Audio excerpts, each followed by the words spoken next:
Hey everyone, Sean Clement here, Royal Quebec Golf Club in our wonderful indoor facility with our GC Quad unit, and we're going to decipher the incredible golf shot that Tiger hit in the fairway bunker at number 9 at Chapultepec Golf Club in Mexico City this weekend.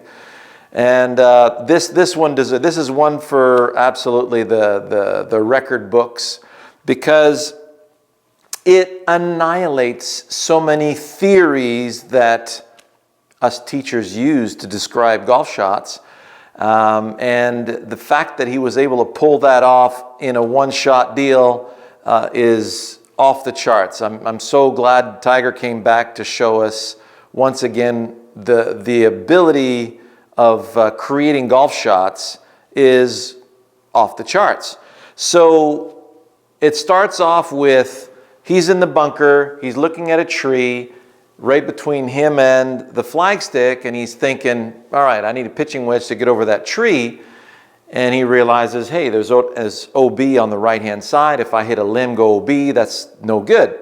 So now he's thinking, I got to go left of the tree and slice it back. And he's thinking, I'm going to need at least an 8-iron, because it's really, really hard to slice a high lofted club, because you get a lot of glance on the shot, and basically the shot just stays straight but goes less far. So you're really dancing on a very tight rope there. So he thinks, well, if I'm long with the 8-iron, that's no good either, because I'm in the junk. And so he says, well, it's got to be 9. And if I'm short, I'm short. Well, at least he's playing the smart shot, because at least he'll be short left of the green. He'll have an easy up and down to get, to get to that pin that's front right.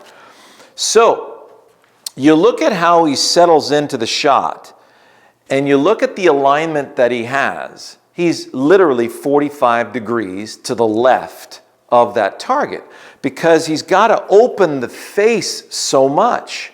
Now, when you open the face that much on a golf shot, the ball will start much more to the right than where you're lined up. So there's that first conundrum. How much to the left are you going to have to, set up? So this is why it's so important to have a flight plan before you execute the shot. And that's what we're all about. So if you don't choose a flight plan, how are you supposed to set up? So he's got to go up and around the left side of that tree and back to that flagstick. He's not going to make it to the flagstick, but hopefully that side spin, he'll catch the left corner of that green. So he lines up 45 degrees, and now he's got to pick a ball position that's going to fit that. Well, if once you're lined up, if the ball's too far forward, you got to lunge after it. That's no good. If it's too far back, you got to reach back. And then you feel what ball position you need according to the flight that's in front of you. That's why Tiger will always be the best when it comes to that, because his instincts, the need to pull off the shot is so great that he's not going to pull the trigger until he finds that slot. So he's got the ball just exactly right with the face open, and now he's going to swing to the left. Well, to create a lot of spin, and this is where we really blow apart all of the careful that you don't move the lower body. And this is where, I had the little fancy getting after some footage here. You'll notice that in the backswing, he gathers a full backswing, and then there's this beautiful squat. He's got to go get the ground. And as he's delivering out to the left, in that window that he has in his mind, you see how he's extending up. Well, there goes your stable, be careful lower body, isn't it? Well, this is a staple of what we teach here. Your machine is Pinocchio with no strings. You are a gravity flipping genius. So Tiger just happens to be the king of our gravity geniuses here. He's the super genius. So we're delivering through and out into that picture. So in order to create that extra spin, you've got to really use the ground to turbocharge your arm club unit.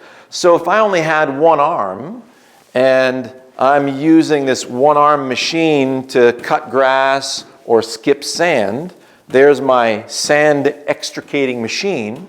Well, notice it's always bottoming out at the same place. So if I want to turbocharge that, see what I need to do? It's like a kid on a swing.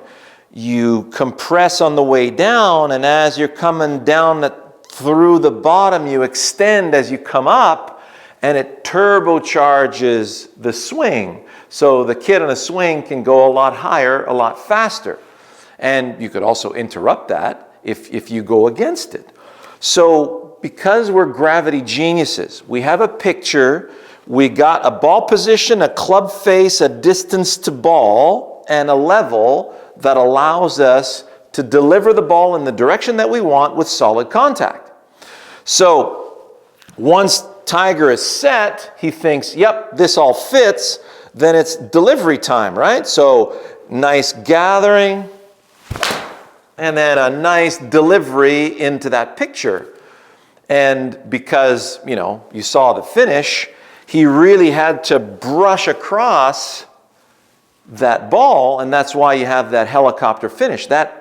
Because there's so much velocity going in there, you got to be able to dissipate that energy somehow, and that helicopter finish is that method of dissipation for self-preservation, okay? So let's have a look at how that shot just transpired there. So as you could very well imagine, I didn't get mine first time out like Tiger did. So I had a few, repetitions to try and get something similar to what he did. And the one that I did just before the end didn't quite have the spin I was looking for. But the one I did prior to performing this video was really the one that I was looking for. So if we do a little replay here, let me go to my shot list. The one I did at the end, I had that ball speed of about 107 miles an hour, but it was just a little bit too much off the bottom of the club. And so we're looking at peak height of 100 feet. My carry was 138, 144 total. But the one I really think I nutted was the one just prior to the end here. Launch angle was about 27 degrees, much higher. My backspin was a lot higher than normally with a 9-iron, about 1,000 more. The side spin, I was able to get a good 1,200 side spin on that. My carry was 128, my total distance was 128, and my offline was about 33 feet to the left. That really resembles the shot that Tiger did. So if we look now at a little replay of that, so the shot takes off to the left side of the green and lands right there. And my ball, when it landed, it really had a nice little, so you see the angle of descent right there, and it had a nice little spin to the right. So it jammed and spun to the right, but because the green is much more tilted over there at that golf course, and the conditions are a lot more quick, then there it is. So the ball starts off to the left, lands, and you see my side spin that I had on that. So that is exactly how he went about things. So he had a plan of attack, a flight plan. Then he had a setup that matched the flight plan. Then he had to deliver what he thought he needed as far as feel. And you saw how he jumped out of that shot. And it was just absolutely phenomenal. So have a look at my video entitled Create Serious Speed, Sean Clement. You're going to see horseshoes and lassos, Sean Clement. So you'll notice how, so when you're tossing horseshoes, you'll feel how you need to use your legs that way. And the other video I want you to look at is called Feet Together and One Leg Update, Sean Clement. So that's going to tune you into how to use your legs during the swing. And don't be afraid to come up and down. We're amazing at that. The worst thing that you can do is try to keep the lower body still. Then you just can't sling the golf club that way. You can't use the ground appropriately. So Tiger, thank you for shattering all those myths, and you're going to help a lot of people just open up the machine and become more gravity geniuses. All the best.